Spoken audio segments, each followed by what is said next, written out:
வணக்கம், எல்லாம் நல்லா இருக்கீங்களா? மோரிஸ் பண்ணை விலாக்லேருந்து ஸ்ரீவித்யா சண்முக சுந்தரம் பேசுகிறேன். இன்றைக்கி நம்ம பட்டர் முறுக்கு எப்படி செய்யலான்னு பார்க்கலாம். அதுக்கு தேவையான பொருட்கள் என்னென்னு பார்ப்போம் வாங்க. இப்போ நம்ம இந்த பட்டர் முறுக்குக்கு தேவையான பொருட்கள்: 1 கப்பு அரிசி மாவு. அரிசி மாவு வந்து நீங்கள் கடையில் கூட வாங்கிக்கலாம், ஒன்றும் பிரச்சனை இல்லை. இல்லை வீட்டில் இருந்த அரிசி மாவு இருந்தாலும் ஓகே தான். 1 கப்பு அரிசி மாவு, 2 டேபிள் ஸ்பூன் வந்து கடலை மாவு, 3 டேபிள் ஸ்பூன் வந்து 3 டேபிள் ஸ்பூன் பொட்டுக்கடலை மாவு, 1/4 டீஸ்பூன் ஜீரகம், 1/4 டீஸ்பூன் வந்து பெருங்காயத்தூள், வெண்ணெய் வந்து 2 டேபிள் ஸ்பூன். இது சால்ட் இல்லாதது. சால்ட் இருந்த மாதிரி இருந்துச்சுன்னா உப்பு போடும்போது பார்த்து போட்டுக்கோங்க. உப்பு தேவையான அளவு. இதுதான் வந்து நம்மளுக்கு தேவையான பொருட்கள். இனி நம்ம வந்து இந்த பட்டர் முறுக்கு எப்படி செய்யலான்னு பார்க்கலாம் வாங்க. பார்த்திங்கன்னா இந்த 1 கப்பு அரிசி மாவு போட்டுறோம்.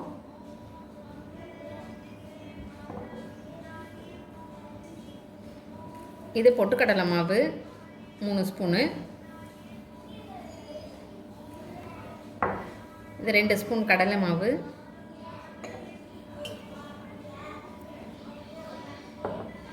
பெருங்காயத்தூள் 1/4 ஸ்பூன்,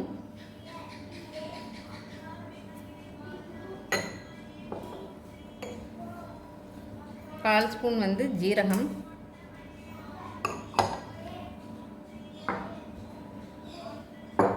உப்பு தேவையான அளவு. உப்பு தேவையான அளவு போட்டு இதை ஃபஸ்ட்டு நம்ம சும்மா அப்படியே எல்லாம் கலந்து விட்டுக்கலாம். நீங்கள் எப்போ முறுக்கு செய்கிறீங்க இல்லை பலகாரம் செய்கிறீங்கன்னா எப்போவுமே மாவை வந்து நம்ம சலிச்சிடணும். எந்த மாவாக இருந்தாலும் ஒரு தடவை சலிச்சிடணும், கட்டிக்கிட்டு இருக்கக்கூடாது. இப்போ இதை நல்லா போட்டு கலந்துட்டோம். இப்போ இந்த வெண்ணெய் எடுத்து போட்டுக்கலாம்.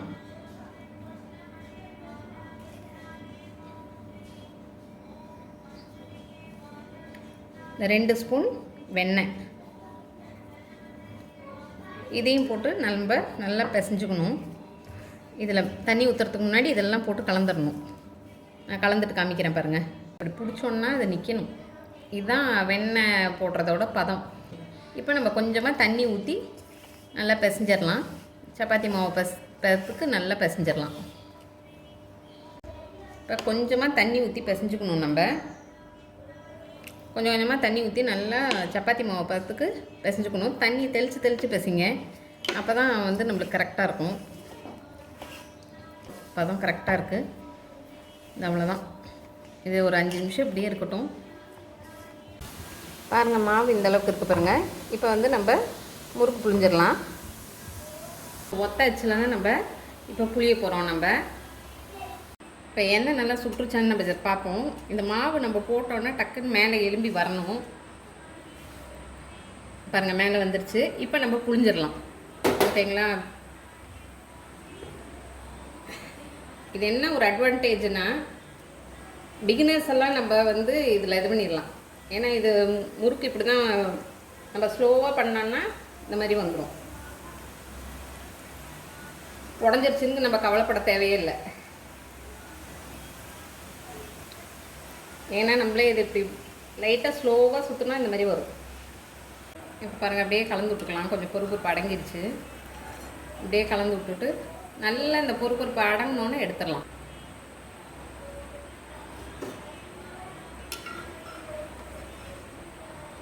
நல்லா நம்ம டிஷ்யூ பேப்பர் வச்சுட்டோன்னா இந்த எண்ணெயெல்லாம் இதாகிடும். கரண்டி வச்சுருந்தனால எண்ணெய்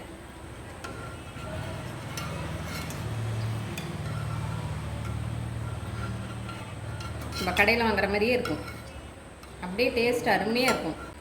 அடுத்த செட்டும் புழிஞ்சிடலாம்.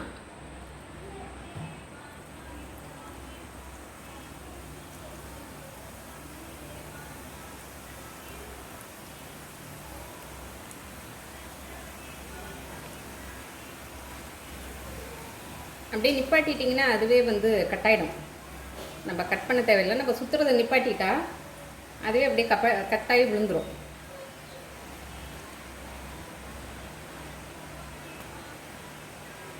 இப்போ வந்து செகண்ட் செட்டு முறுக்கு எடுத்துடுறேன் பாருங்கள்.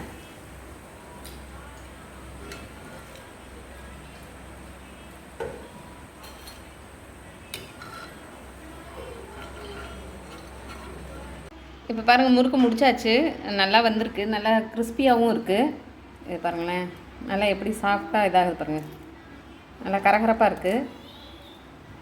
இது மாதிரி நீங்களும் வீட்டில் செஞ்சு பாருங்கள். ரொம்ப ஈஸி, பிகினர்ஸ்க்கெல்லாம் ரொம்ப ஈஸியாக பண்ணிடலாம். இவ்வளோ நேரம் இந்த வீடியோ பார்த்ததுக்கு நன்றி. லைக் பண்ண எல்லாருக்கும் நன்றி, சப்ஸ்கிரைப் பண்ண எல்லாருக்கும் நன்றி. தேங்க்யூ.